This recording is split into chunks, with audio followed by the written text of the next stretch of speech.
finding a friend. The next morning, it was quieter than usual at the breakfast table. Only the sound of silverware and chewing interrupted the awkward silence.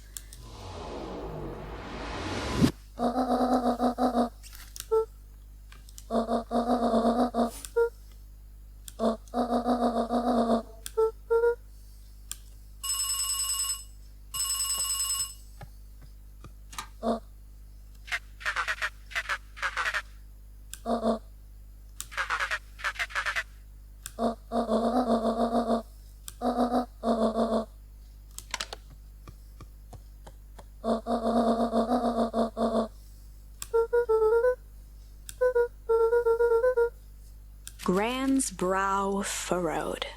She let out a long sigh. Her voice was quiet and even.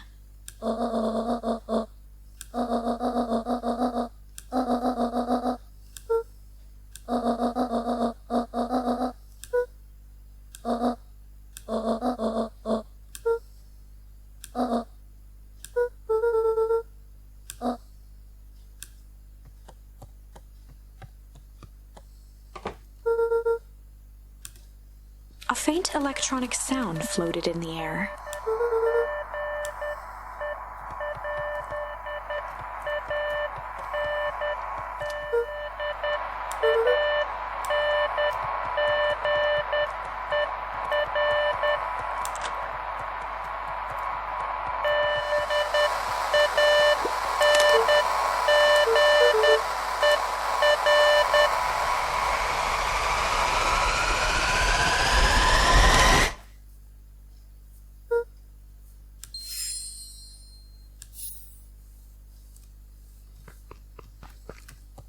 Luka glanced at the now silent walkie-talkie. He wasn't sure what to think.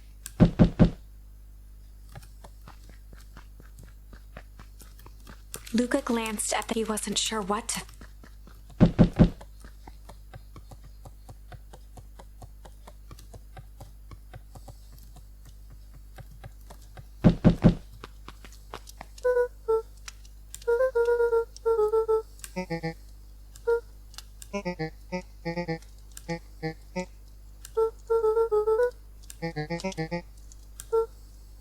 A pit formed in Luka's stomach.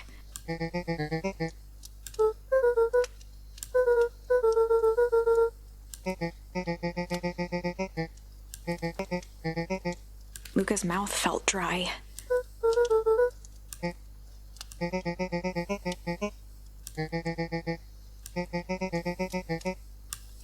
Luka could feel his heart beating in his throat.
Toby looked up from the clipboard excitedly.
We all know Beacon Pines is a great town. What you may not know is great towns grow from mighty roots. And that is why you cannot tell the story of Beacon Pines without telling the story of one Shopper Valentine. Young Shopper's keen intellect and strong moral fiber led to a grand vision. A vision of a community dedicated to a better tomorrow. In his own words, a better tomorrow is within our grasp, but it requires a singular mind to harness it. Lucky for us, he decided to grow that vision here, in Beacon Pines. And how does one grow a better tomorrow? With fertilizer, of course. Valentine's Fertilizer Company became the lifeblood of a town yearning for purpose. But then tragedy struck, a scientific experiment gone wrong. An accident which took Shopper away from us far too soon. To this day, we struggle to pick up the pieces. But one foul harvest isn't enough to stop the people of Beacon Pines. The spirit of Shopper Valentine lives on. It lives in the hearts of everyone with a dream for a better tomorrow. Together, we will follow his example and grow a bountiful future. Paid for by the Valentine family and the Valentine Fertilizer Company Revenue Fund.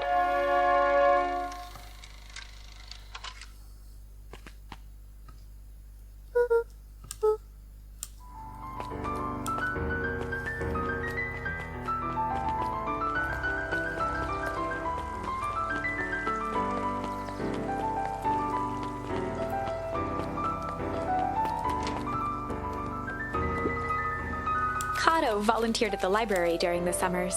He wasn't very social, so he'd dedicate each summer to becoming an expert in a single subject, making him a reliable source of very particular knowledge. If you were to ask Cotter something he didn't know, he'd escape into the dusty old bookshelves and return with just the right thing. Cotter was lost in his reading. Luka crooked his neck to see the title, Introduction to Melitology.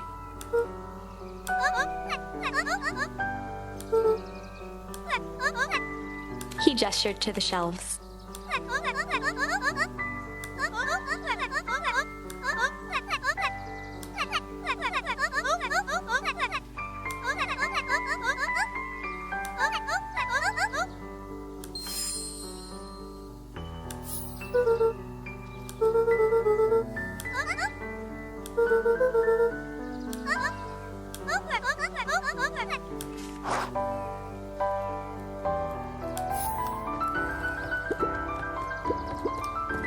There were rarely any actual new additions, simply a variety of existing content rotated into the front display each week.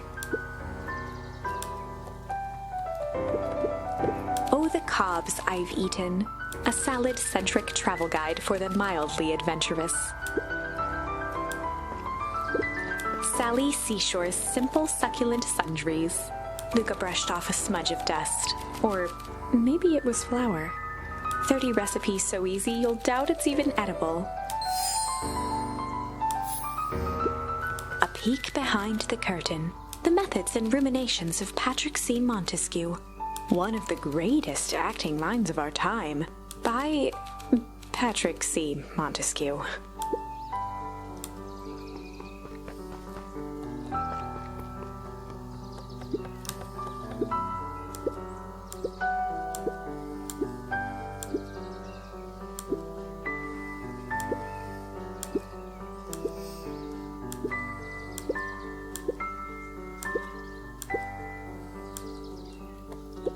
The bottom corner shelf was a dusty array of thick science books. Only one binding was clean enough to read.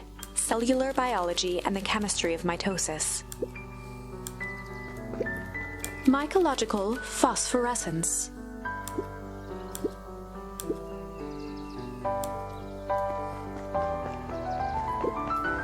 The entire top level of the library was devoted to comics, most of which were Hank Atomic and the myriad of lesser, revered spin-offs.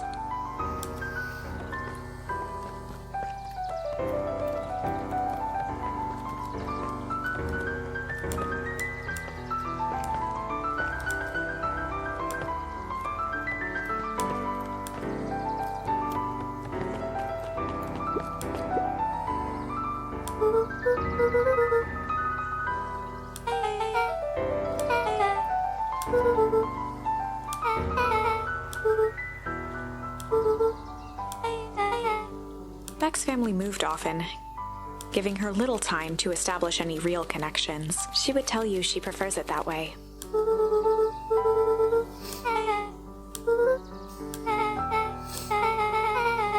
Luka shifted his feet uncomfortably.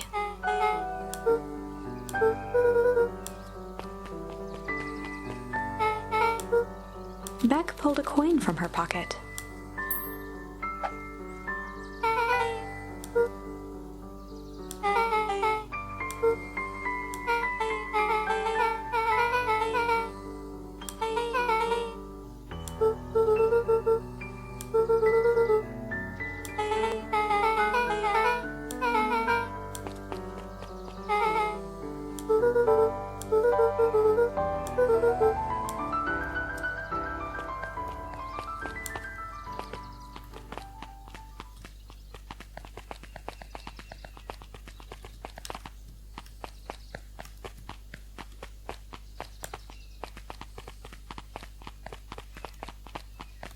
Jeff's hardware closed down about a year. The effects of the foul harvest stretch. When there are no crops in the field, tractors don't need fixing.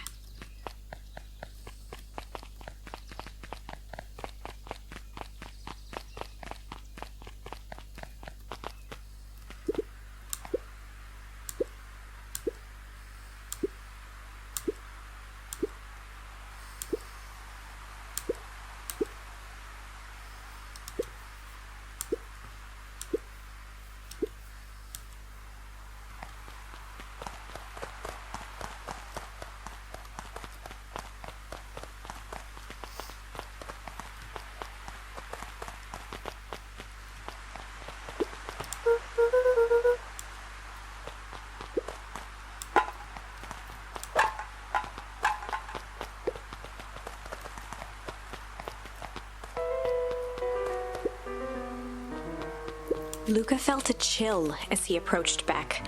Her eyes were locked on the strange green liquid. The nearby grass was coated in a fine layer of frost.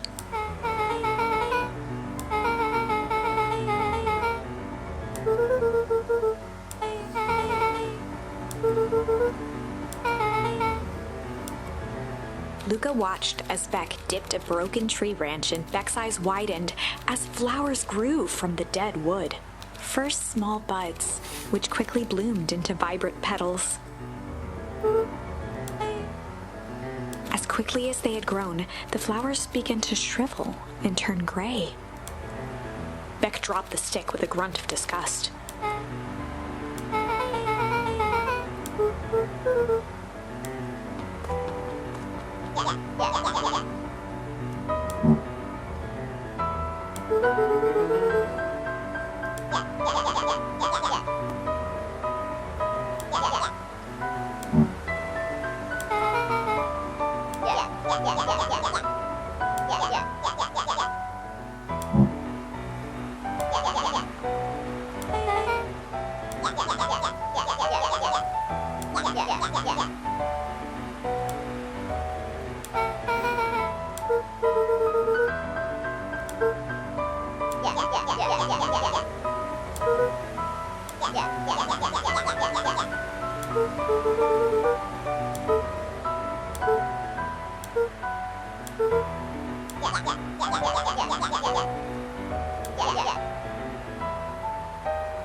Iggy took a step towards Luka, his sneer lit by the glowing puddle. Beck could see tears welling in Luka's eyes, his fists clenched. Some things about Beacon Pines were very different from the city.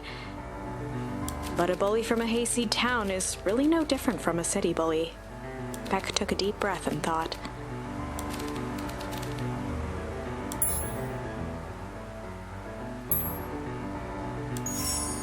Well, time to bust out the strange.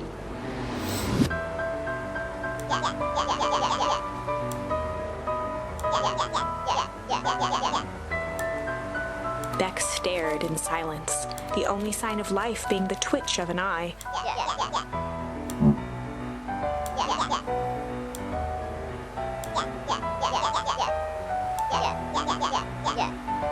At the sight of Iggy taunting Beck, something in Luka snapped. Iggy's smirk shifted to a look of shock as Luka launched himself into his stomach. Iggy's clothes were drenched in the glowing ooze. Iggy's voice began to slur as he struggled to get up.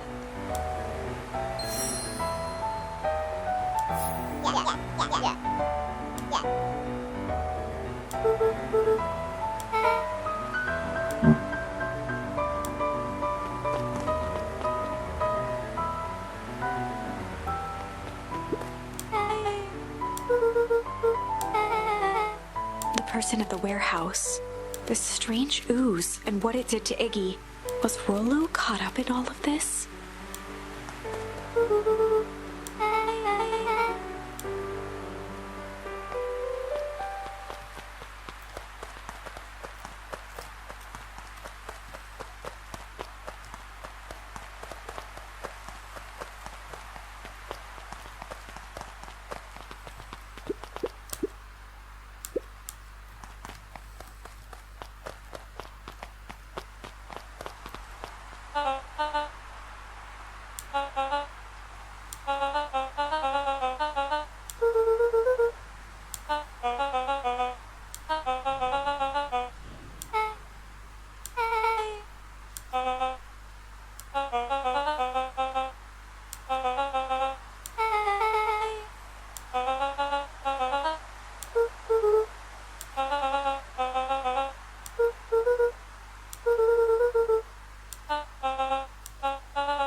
Beck glanced toward Luka.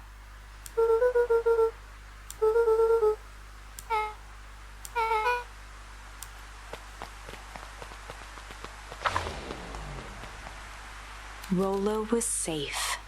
A wave of relief washed over Luka, which was quickly replaced by a sense of dread. Gran is going to kill me. If he hurried, he might just make it home before sundown.